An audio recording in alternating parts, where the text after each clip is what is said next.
ബീഹാർ നിയമസഭാ രണ്ടാം ഘട്ട തെരഞ്ഞെടുപ്പിന്റെ താരപ്രചാരകരുടെ പട്ടിക പുറത്തുവിട്ട് കോൺഗ്രസ് 40 പേരുടെ പട്ടികയാണ് പുറത്തുവിട്ടത്. മല്ലികാർജ്ജുൻ ഖാർഗെ, സോണിയാഗാന്ധി, പ്രിയങ്ക ഗാന്ധി എന്നിവർ പ്രചാരണത്തിനായി ബീഹാറിലെത്തും.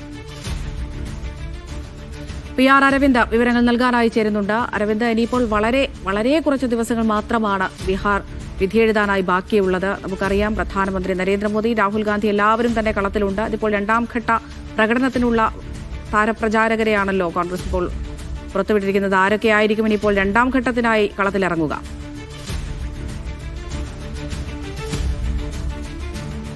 അമൃത, ബീഹാർ നിയമസഭാ തെരഞ്ഞെടുപ്പിന്റെ ആദ്യഘട്ട വോട്ടെടുപ്പ് 6-ാം തീയതിയും രണ്ടാം ഘട്ടം 11-ാം തീയതിയുമാണ് നടക്കുന്നത്. ഇതിനോടൊപ്പം തന്നെ പ്രചാരണം ശക്തമാക്കി മുന്നണികൾ മുന്നോട്ട് പോവുകയാണ്. NDAയുടെ പ്രചാരണങ്ങൾക്ക് പ്രധാനമന്ത്രി നേതൃത്വം നൽകുമ്പോൾ കോൺഗ്രസിന്റെ അടക്കമുള്ള മഹാഗഠബന്ധന്റെ പ്രചരണങ്ങൾക്ക് നേതൃത്വം നൽകുന്നത് രാഹുൽ ഗാന്ധി, അതുപോലെ തന്നെ തേജസ്വി യാദവ് തുടങ്ങിയ നേതാക്കളാണ്. ഇപ്പോൾ രണ്ടാം ഘട്ട പ്രചാരണത്തിലുള്ള താരപ്രചാരകരുടെ പട്ടികയാണ് കോൺഗ്രസ് പുറത്തുവിട്ടിരിക്കുന്നത്.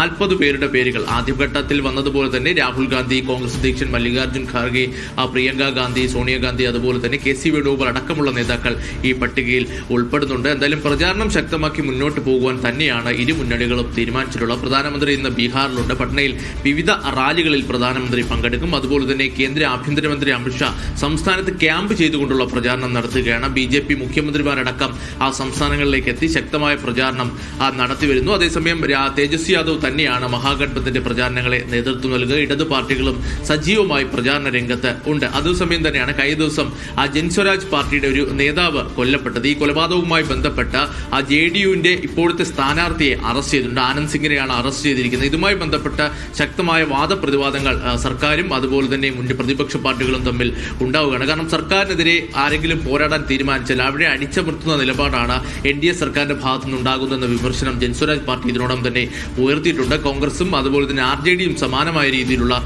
പ്രതിഷേധം അറിയിക്കുകയും ചെയ്തു. യുവാക്കൾക്കും അതുപോലെ തന്നെ സ്ത്രീകൾക്കും വേണ്ടിയുള്ള പ്രഖ്യാപനങ്ങളാണ് ഇരു മുന്നണികളുടെയും ഭാഗത്തുനിന്ന് നടക്കുന്നത്. ഇവരുടെ വോട്ടുകൾ ലക്ഷ്യം വെച്ചുകൊണ്ടുള്ള പ്രചാരണവും അതുപോലെ തന്നെ പ്രഖ്യാപനങ്ങളെല്ലാം ഈ പ്രകടന പത്രികയിൽ അടക്കം ഉൾപ്പെടുത്തിയിരുന്നു. ഇക്കാര്യങ്ങൾ ചൂണ്ടിക്കാണിച്ച് തന്നെയാണ് ഇരു മുന്നണികളും മുന്നോട്ട് പോകുന്നത്. അതേസമയം വോട്ട് ചോരി അടക്കമുള്ള ആരോപണങ്ങൾ കൃത്യമായി മഹാഗഠബന്ധൻ ഉയർത്തിക്കാണിക്കുന്നുണ്ട്.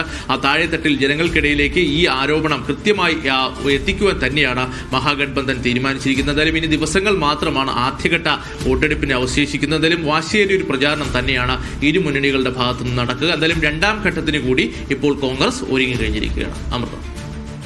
ശരി അരവിന്ദ്.